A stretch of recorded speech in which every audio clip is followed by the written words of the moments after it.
To begin, here's two wrong responses to leadership, okay?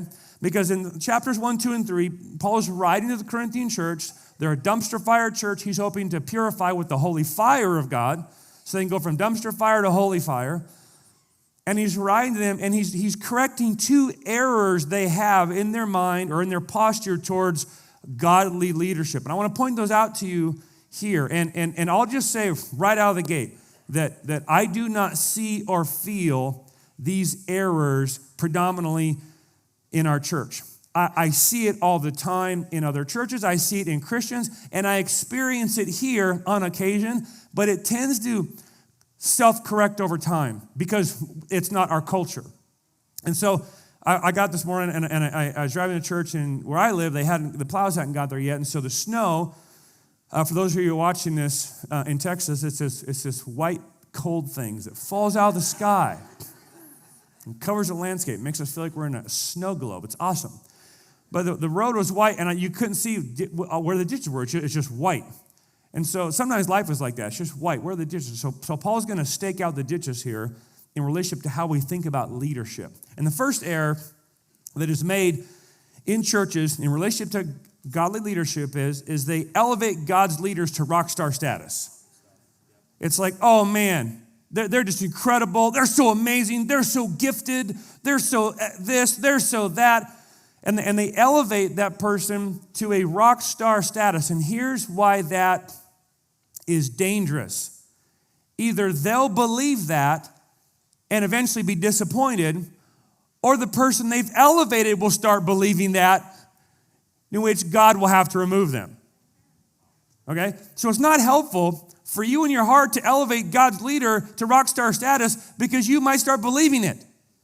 And it's not helpful for them because they might start believing it.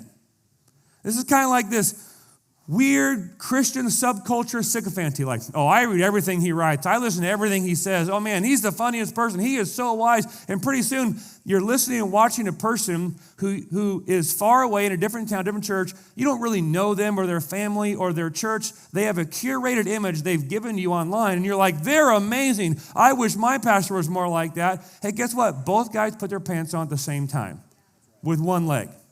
And if you idolize someone, eventually, inevitably, you will finish it. What? You will what? You'll demonize them because you're looking to them for something they can ultimately do.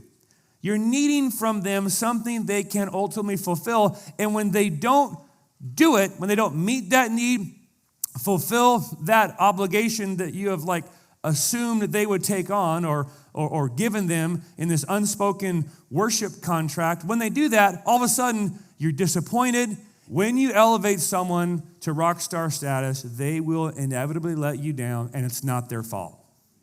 Here's what happens in churches. People show up, and they are either overtly or covertly elevate a Christian leader in their heart to a place of rock star status, and then that leader does something human, and it crushes these people, and they leave and then blame that guy.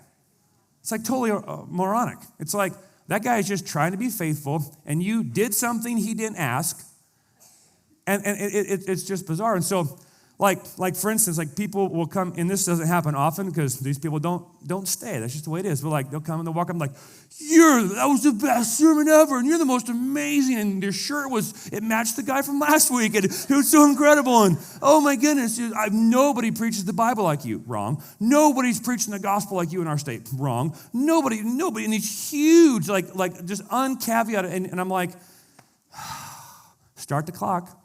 I'm going to disappoint them at some point because no one can live up to who they think I am in this moment. And it's like they just don't stay around long.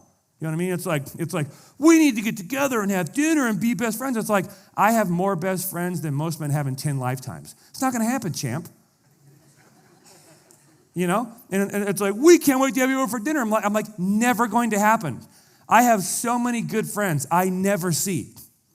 And if I had time, which I don't, 4 teenage kids, if I had time to have dinner with somebody, you who've been here for 13 seconds are so far down the list, bro, it's never going to happen. I mean, and that's sounding harsh. That's not to be harsh. That's called realistic expectations. So people show up and they're like, oh, he's incredible. Can't wait to have dinner. I'm like, look at my life. That's not going to happen.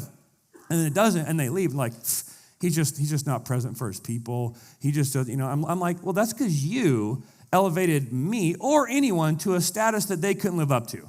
Is this making sense? So we just want to like speak to this so that it's like, we can be aware of it. I am human. I make mistakes. Just ask my family. And I'm just in it with you, trying the best I can to be faithful to what God's called me to do. Hey everybody, hope you found that helpful. If you would like to watch the sermon that clip came from, you can go here, check it out. As well, if you'd like to watch more Bible teaching, you can go to my YouTube channel. And if you would like more free resources for your family, your marriage, and how to be a stronger man, you can go to strongmannation.com. Check it out.